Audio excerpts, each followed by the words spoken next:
Today I'm going to show you how to go from this to this in about 10 seconds. Alright, so we're in Lightroom and I've already finished making all the adjustments I want here, and so now I'm going to go into Photoshop by pressing Control E on the keyboard. I think that's going to be Command E on a Mac.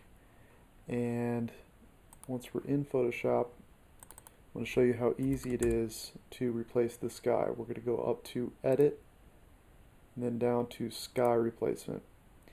And Photoshop basically does all the work for you now. This used to be pretty complicated to get it perfect, but now they even have the skies loaded in for you, a few of them to choose from. So let's try a few out here. I like this one quite a bit. And you can make some other adjustments. You can increase the brightness of the sky, just like that.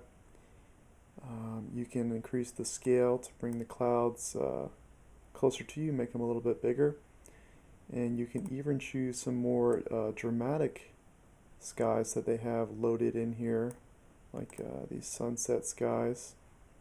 And then one thing that's nice with these is you can easily adjust the foreground to match the color of the sky better.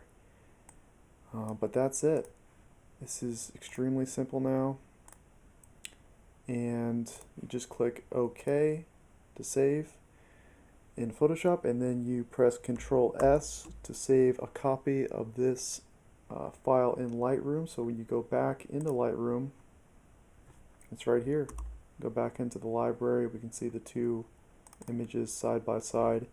And when you do initially go into Photoshop, if Lightroom prompts you as far as what type of image you want to edit, make sure you click on Edit a Copy with Lightroom Adjustments.